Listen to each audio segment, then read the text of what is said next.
and professor in charge of the legal cell. He has guided 45 PhD scholars along with the various MPhil and MTech and MSc theses. He has been widely recognized for his contributions, being ranked among the best scientists in the world 2023 by the research.com and listed in world's top 2% scientists by the Stanford University. He is also the recipient of ISAG Award in 2018, the Best Teacher Award for 2016-17 and for year 2022 and 23, and multiple Best Performing Teacher Awards at NIT Jalandhar. As a principal member of the Bureau of Indian Standards, that is for nuclear energy for peaceful applications, he contributes to the national policy and regulatory frameworks. Professor Mehra has collaborated with the leading institutions including BARC, AERB, IUAC, EMD, IASC Bangalore and National Institute for the Quantum Science and Technology, Japan, significantly advancing research in the nuclear and environmental sciences.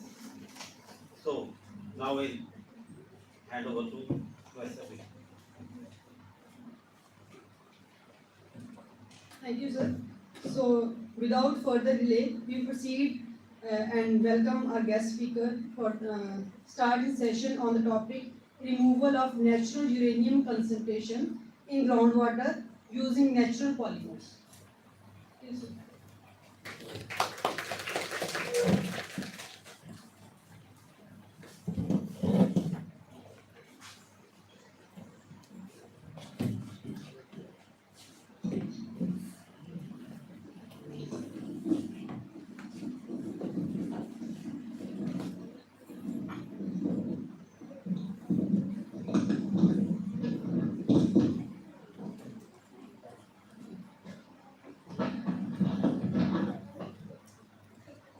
So, first of all, let me thank Dr. Nadeem for a very elaborative introduction and my friend Dr. Kumar Rajiv for inviting me for this conference. I'm also thankful to ma'am for inviting me in a very short time. Means 1 month back I was also in this institute. And it's always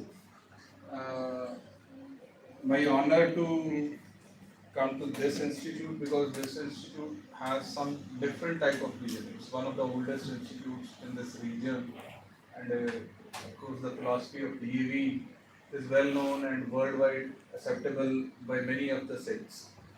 So I'm thankful to the organizers for giving me a chance to share my work, rather work of my students, because like Dr. Navjeet has already told you, presently I have guided nearly 25 students, and whatever the contributions or whatever the achievements are there, they are not my contributions, they are basically their achievements.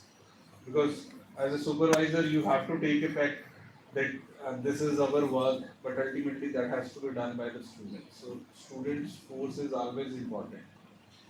And based upon this, today I have chosen a very different type of topic, which basically either you are working in chemistry or you are working in chemical science or you are working in physics, you could understand it.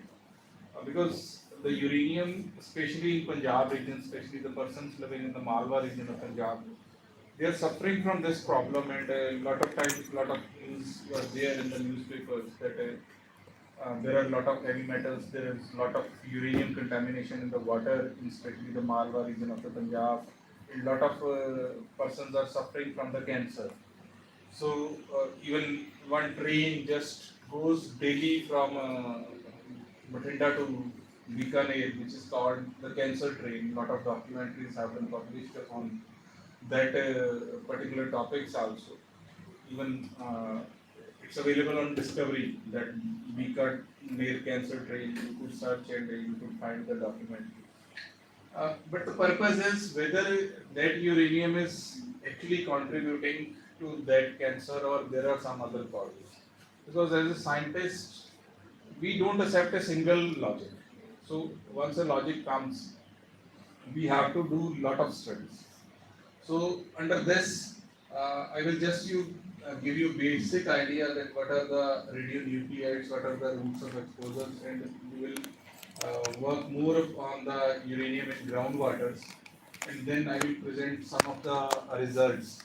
And we are lucky enough, or we are very proud in saying that we are the only lab in India who are working in the biokinetic modeling. No other lab works for the biokinetic modeling. Biokinetic modeling means if I am drinking a particular water, say this water, every water has some component of uranium. Every water. So from wherever you get. So that water, whether its value is beyond some permissible limits or not, that is more important. Because natural radionuclides will be present everywhere. If you are sitting in this room, you are under the influence of natural radionuclides. So our lab works on, like, if I drink this water and if my daily intake is say 2 liter or 4 liter depending upon my personal physical structure. So how my hearts will be affected, how my lungs will be affected, how my eyes will be affected. So that doesn't mean as a scientist we will accept that if this is the contamination level, this is the nutshell effect. My bones will be affected in a different manner, my lungs will be uh, affected in a different manner. And we will study the root cause and excretion of natural contamination by three models. By three ways you generally excrete, either your excretion or urination, and the third is the hair. So this hair compartment model which you are seeing in this area, that is the most important model that is accepted worldwide nowadays. So your hair excrete more. So this is just the introduction, like we call the radiations in terms of alpha, beta and gamma, but generally we say it is alpha, beta, gamma and neutrons, because neutrons, they are not directly radioactive in nature, but once they strike some of the materials, they allow alpha, beta and gamma to come out. So that is why study of neutrons is same, means equally important as compared to the alpha, beta and gamma. And out of this radiation zone, some of the radiations are non-ionizing, like your phone is there. So it is giving you a non-ionizing radiations, which is not so much dangerous as compared to the ionizing radiations like alpha, beta and gamma. Because ionizing radiations has a capability to liberate the energy to your body. So that energy may be instantaneous. So we will discuss those things. And if you see from this figure, you are under the influence of natural radiations, and out of this influence, natural radiation is approximately of the order of 2.4 millisieverts to the human beings. And out of this 2.4 millisievert, one is only by a gas which is called radon, that is 1.15 millisieverts, that is approximately 50%. So 55% or 50% contribution is only through one gas. So that is why their study is very important. There are some artificial sources also, like medicine is there. Sometimes you have to undergo some medical examination, medical diagnostics. So quite possible by the 2027 the government will come up with the policy also. Like I'm a member of the BIS committee also, as a principal member. We have given a guidelines to the government that if I have undergone an X-ray, it is my right to understand that how much exposure has been given to me, how much radiations has been given to me, which generally the radiologists don't tell. Even they don't know that how much radiations have been given to you. So if I have been undergone some MRI scan, so by maybe 27 this policy will be there, because we are working on it, and there are a lot of hindrances also, because generally it creates a problem for the radiologists, because then they will not depend only on the persons who are selling the radiological machines to them. Then they have to check also whether whatever the company is saying, say Siemens X-ray machine is there, and if the Siemens people are saying our machine is giving you lesser radiations, you will prefer Siemens as compared to another machine. So then there will be a competition among the companies also. So that is why a lot of hindrance is there. You might have seen that 1.5 Tesla MRI scan. Now what does actually it means? How 1.5 Tesla of magnetic field impacts your body? That is important. or how many times you could undergo that MRI. So we don't have a radiological record with us. So we are giving press to this government that you should have a log, daily log monitor or an annual log monitor of every resident. So if I have undergone a X-ray from say Sacred Heart Hospital, they will record that log with my Aadhaar number and I will be reported that this much of radiation has been given to me. And if after say 1 month again I have to undergo some medical diagnostics, so that doctor will be capable or in a position to see by just fetching my Aadhaar number that this much of radiation has already been given to me within the span of say 3 months or 1 month. So whether I should go for this type of treatment or not, because sometimes the nuclear treatments which are now very common, and especially the cancer treatments, so they involve lot of radiation exposures. So for those cases, the annual log is very important.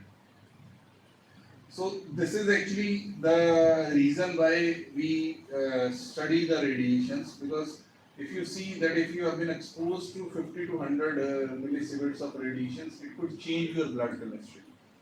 And these exposures can come to you through medicine, through natural, even through building materials.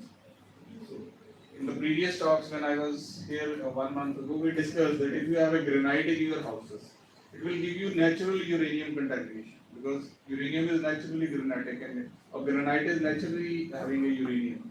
So granitic rocks have more components.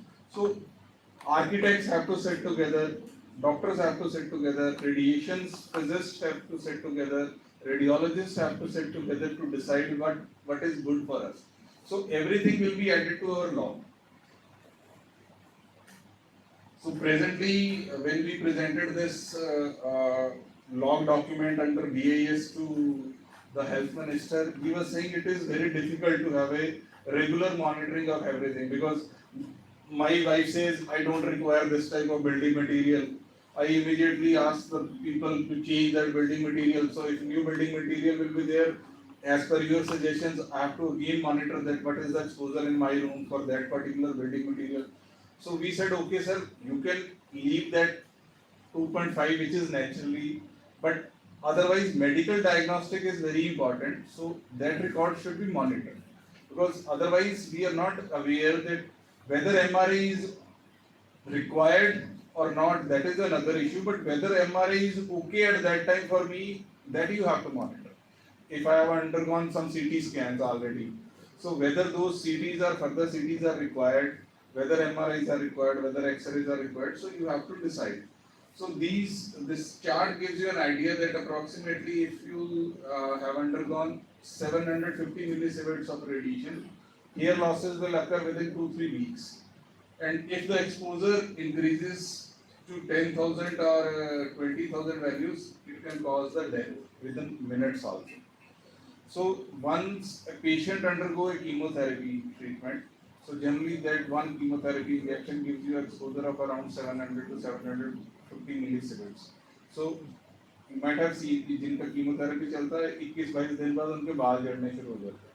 So within 2-3 weeks you will find that those exposure are there, and sometimes the patient feels suffering from diarrhea also. उन्होंने chemotherapy से कोई injection चढ़वा के आए, immediately उनको loose motions लग गए, diarrhea type effect आना शुरू हो गया. So these are the effects. Even it was a debate few years back that people were against the nuclear sources, nuclear power plants. They said that our exposure will happen. But as a science student, let me tell you very clearly that the hydroelectricity, you have seen the tremendous destruction caused by the dams. So we are suffering from that type of hydro problem. So even thermals, they are causing a big problem, especially the fly ash is a big problem, how to dump that fly ash. Government is doing a lot of things. But nuclear is the most safest source of energy. Even in the Fukushima nuclear reactor blast, which happened in Japan, the maximum exposure at the time of blast was 9 millisieverts to 10 millisieverts. It was very less. So which can only cause you the cold type or influenza type of effect, not more than that. So they are very safe, they are very secure because a lot of precautions are being taken by the people while preparing the nuclear power plants. So these are some routes of exposure to your doses, like you could be exposed by the direct inhalation of something, or you could be exposed by the some medicines, even some food can contribute, like if you eat more bananas, so more potassium will enter. So potassium is in terms of radioactive in nature. So sometimes by eating more bananas, you could have more exposures of potassium. So actually, where we have to work on the quantified intake by ingestion or inhalation. Either you drink or eat or you inhale. So there the biokinetic and dosimetric models are important for the researchers.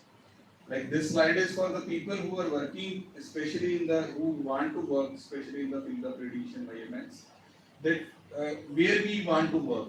So if you want to work only on the quantified intake, ingestion or inhalation, you should work upon the dosimetric or biokinetic models. Like if you want to get the mean absorbed doses or organ to the tissues, so you have to check with the radiation weighing factors. Why I am saying radiation weighing factors? Because a same type of exposure, same type of a dose will give a different impact to my different tissues. So I have to check my tissue weighing factors, that how my lungs are responsible, how my eyes are responsible, how my heart is responsible, and it is very important while preparing the dosimeters also. Like if you want to prepare the detectors, so those detectors should have tissue equivalent properties.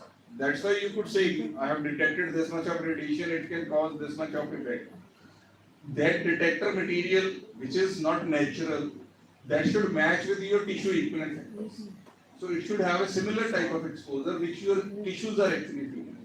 So that is why a lot of biology is involved. So it is not of a single domain, not only the physicist could do it. So we have to work with the biology people, we have to work with the chemistry people, we have to work with the chemical people to check that whether this type of effect is similar as compared to my tissues or not. Even blacks color will have different effects, white color people will have a different effect because their pigmentation values changes. So depending upon the pigmentation also, there is a change in the tissue equivalent factor. So there are radiation weighing factors also. Like for infant, the same dose has a different type of exposure. For an adult, the same contribution in the same water will have a different type of exposure.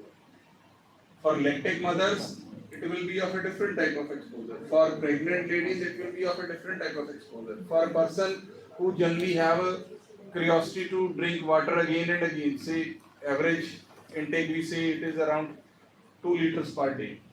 But some people, by suggestions with some of the good people, they drink more. कि नहीं जी मेरे को तो 30 गिलास पानी पीना ही पीना है. तो 30 गिलास पानी पीने में आपकी किडनी भी ज्यादा काम करेगी. You know, the white color urination is not good. It should be pale. So good urine is always pale. So if your kidney is giving you white urination, yellowish is very dangerous because then there are a lot of toxication is there. But if your color is pure white, if your urine color is pure white, it is again a cause of concern. You have to take into consideration that whether your kidneys are working fast or they are working more than their efficiency. So you should understand, because these are some of the things which actually we don't discuss. We don't discuss the urination rate. We don't discuss, even our families don't discuss what is the color of my urine. Even my parents don't know, even my brother, sister don't know that what is the color of my urine. So, but you should discuss. When we discuss, when we feel problem. So, when we go to the doctor, then he asks me, go for a culture, urine culture. So, if you are discussing something with some of the people who are working in those domains, it is always convenient. So, similarly, if you want to calculate the final effective doses, you have to work upon the tissue weighing factors. And now, uranium, because we will be mostly concentrated in this uranium part only, and I will be telling you one case study with the help of which, by just using your natural banana leaves, we have extracted uranium out of water. So this is the chemistry of the uranium. Basically, it occurs in the different valence states, plus 2, plus 3, plus 4, and plus 6. And if you see, the plus 6 is soluble in water. Now suppose the uranium is present in Himalayan rocks and Ganga is coming from that Himalaya. If U6 component is there, so that will be soluble in water, and from that mineralization, due to that uranium in Himalayas, it will flow across the Ganga. And if I am extracting it from Allahabad and I am saying the Allahabad Ganga water is having this much of uranium value, that doesn't mean it is the Allahabad's contribution. So you have to understand from where the source is coming. So similar thing is happening in Bathinda region also, where there are lot of hue and cry is there. Bathinda में पता नहीं लोग मर ही जाएंगे, ऐसा कुछ नहीं है. That is very normal. That cancer is not responsible, means that uranium is not responsible for cancer in that region. There the more use of pesticide is responsible. Because that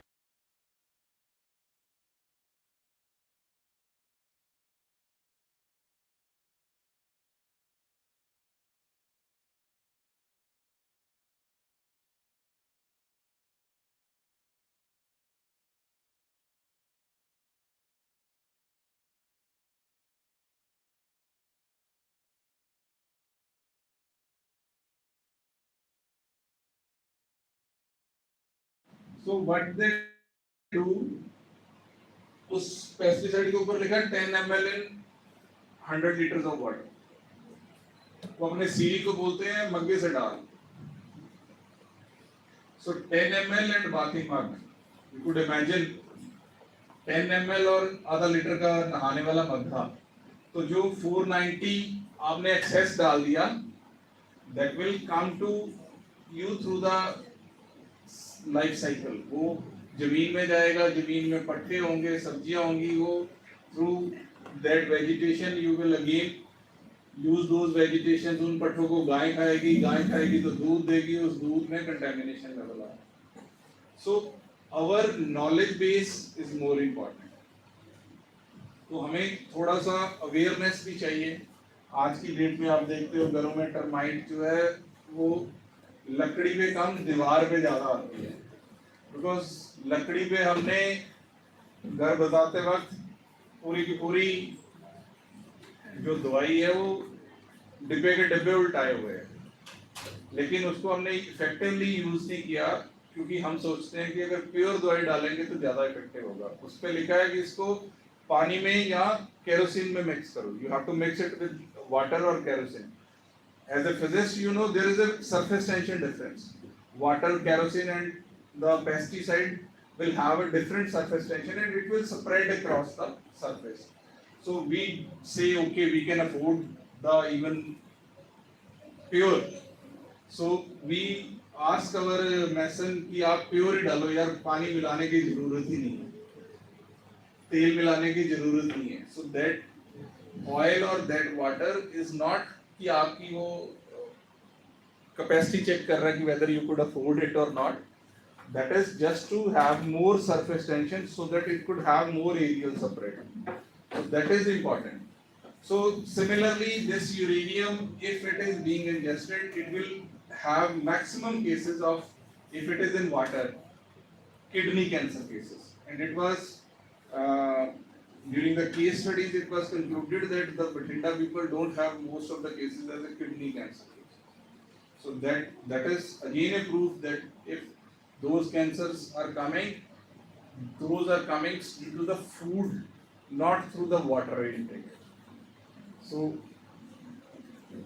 these are the different sources from the groundwater which we have discussed. Like uranium can come from cosmogenic, anthropogenic activities, means there are some anthropogenic activities, some industries are there, some natural exposures are there. Even geogenetic weathering of streams by uranium rich rocks. जैसे मैंने बोला हिमालय में गंगा चली और वहाँ पे अगर uranium rich rock के साथ है तो it could give the impact up till the delta. So these are the different exposures which you have to study. This is a source and a pathway of uranium. Like finally, from the source, there are different pathways that how you could get it from soils, from fresh waters, from even marine waters. So then finally, it accumulates, comes to the plants, to the animals, which we have discussed. This was the first model given by the Bernard and Stonex. It was a very old model, 1957. Once they say that if you have some uranium contamination, it could affect your kidneys, it could affect your blood, and it could enter to your bones. At that time, it was considered that we excrete only through two processes. One is the natural excretion, another is the urination. So they collected the excreta, they collected the urine values, and those values were comparatively less as compared to the actual intake given to some of the animals for experimentation purposes. So they said that then the lesser values which we are getting means the body has retained the rest of the amount. But with the later studies, ICRP took the advantage and they start working on it.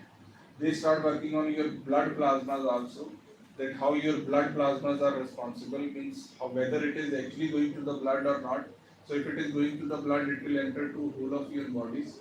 Then the final model is the scale compartment model, which says that we don't only excrete through this urination or feces, we excrete through hair also.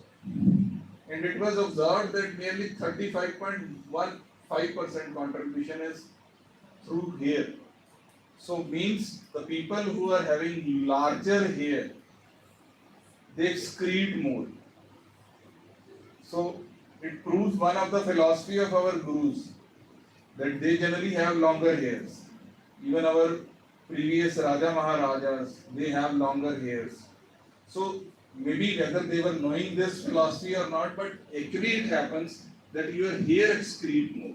And it was also proved in that Bathinda region where the BRC people have collected some hair samples, and they found that there is a contamination of uranium in those hair samples. So that NGO took a study in that area, and that excretion proves that hair liberates more. एक movie भी आई है इसी पे, जब पाकिस्तान का nuclear programme आपने check किया था, दबोल के साथ जो बंदे थे, उन्होंने बाल कटाए, साइंटिस्टों ने आके जिस सलून से वो बालों के सैंपल कलेक्ट कर लाए थे. तो there is one movie also on the OTT platform जहाँ पे वो बाल के साथ चेक करवाता है कि पाकिस्तान एक न्यूक्लियर प्रोग्राम में काम कर रहा है. And in this region, NIT Jalandhar is having a very good facility that we can monitor 100 kilometers radius nuclear activities in our region. So this facility has been established under Operation Indra project by AERB in the Department of Physics only at NIT Jalandhar, where there is a monitoring station which is continuously monitoring 24/7 into 365 days any radiation leakage effect within a span of 100 kilometers of radius. Means we could check up till Lahore. So even if there is a movement across that Lahore, so we could check, and it is 24/7 data is going on. So this is one of the case study which I will discuss with you. This is the Chittorgarh district of Rajasthan which we have taken. These are some values actually before going to the final calculation. These are the uranium values which are considered as the safe limits for the people. Like WHO says it is around 30 microgram per liter. Microgram per liter means parts per billion. इतने parts per billion, that is 1 liter में अगर 30 microgram तक uranium है, that is safe. In India, AERB says it is around 60. Sometimes it is being asked that why for India it is higher. If WHO says it is 30, because WHO takes an average value across the world, and generally our immunity system is comparatively stronger as compared to the European people or American people. So that is why your values to withstand a limit is also higher. This 1.9 is ICRP, that is for the radiation workers.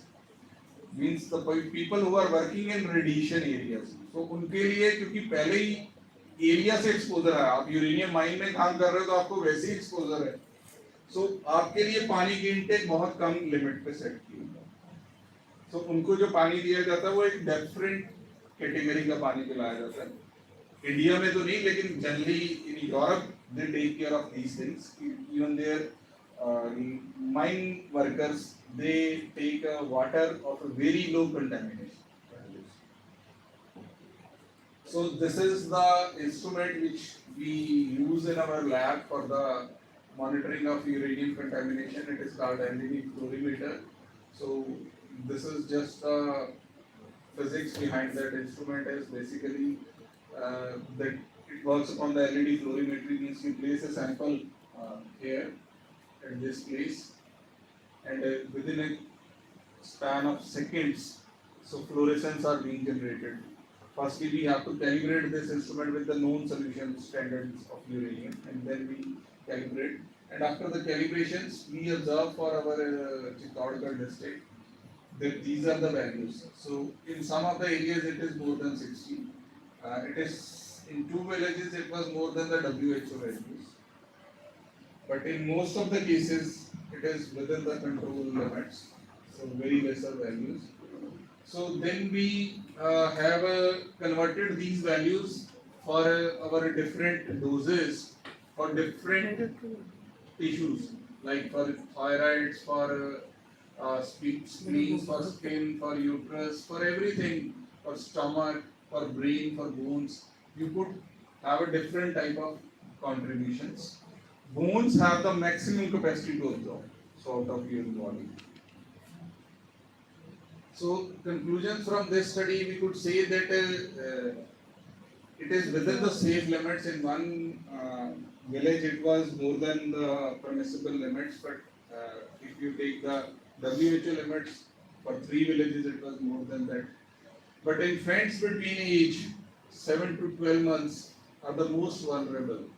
So the reason is, so those infants are dependent upon the water intake capacity of their mothers. So generally lactic mothers drink more water as compared to the natural females.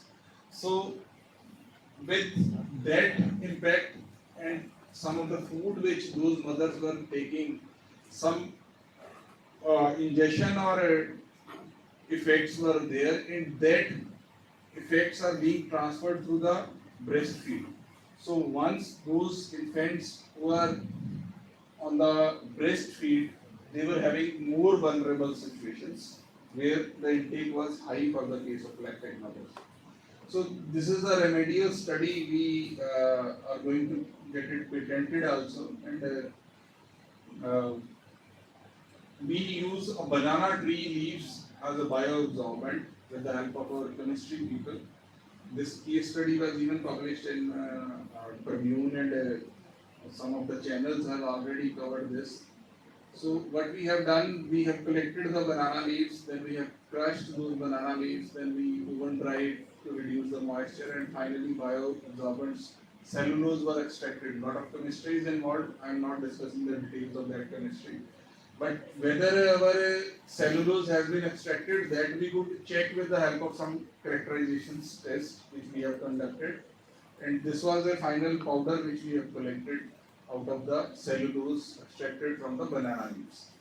So this is to prove that the cellulose has been extracted. We have conducted the SEM studies, we have conducted the XRD's values, we have also conducted the FTIR analysis.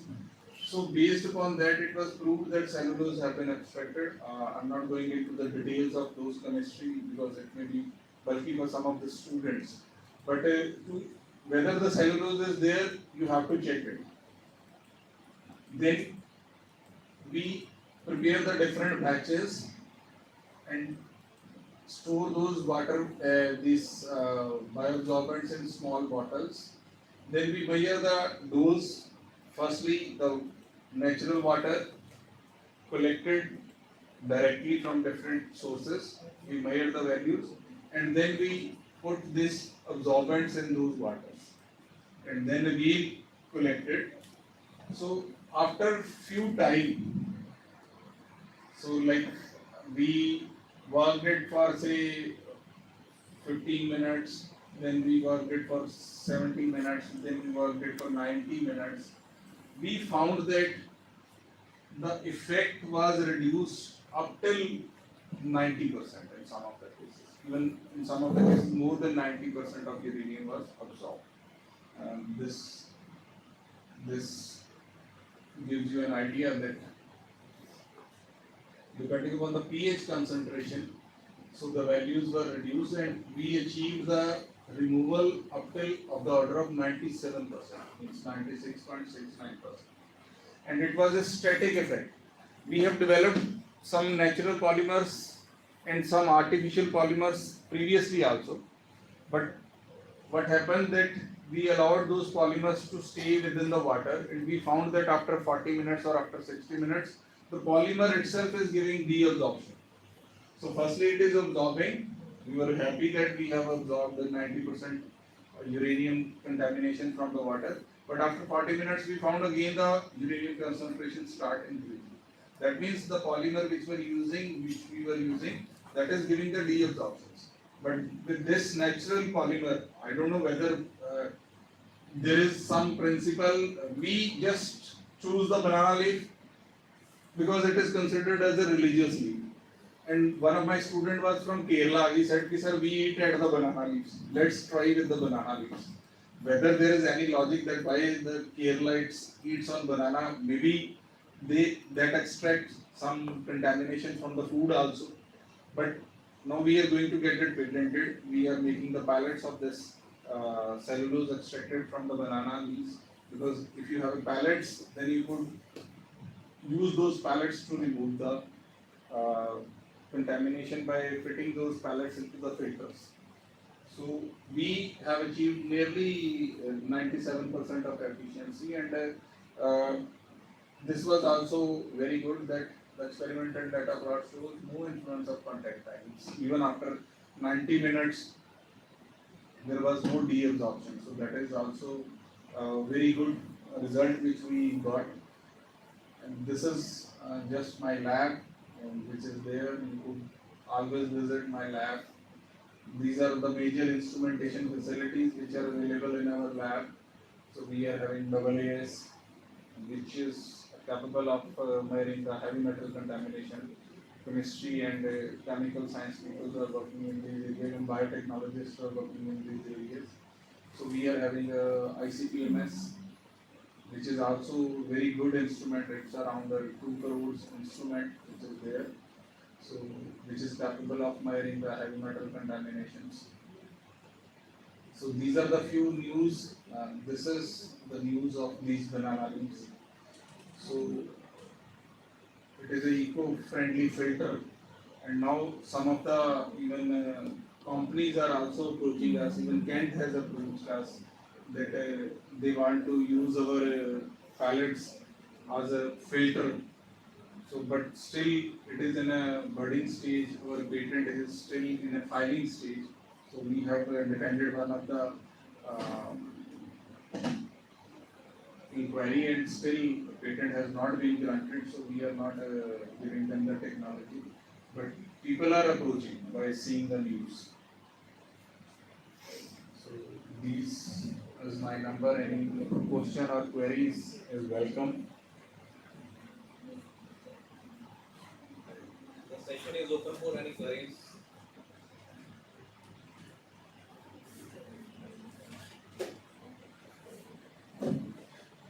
So if you have any query, you could always note down my number or note down my email. You could always send me an email if you have some queries related to anything to the radioactivity.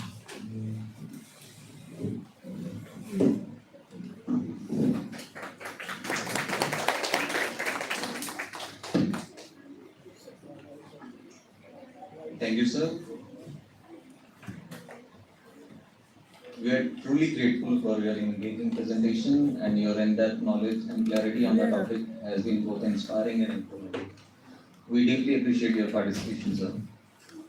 So, to move forward, I would request Dr. Kumar Ajit sir and Dr. Rohit Mehra sir to please come over this side of the dais so that we can proceed with the oral presentations. In this session, Dr. Rohit Mehra, Dr. Navjeet Sharma, and Dr. Kumar Ajit will be the judges for the oral presentation. To begin with, I would now like to invite Mr. Sandeep Singh Tino, who is here.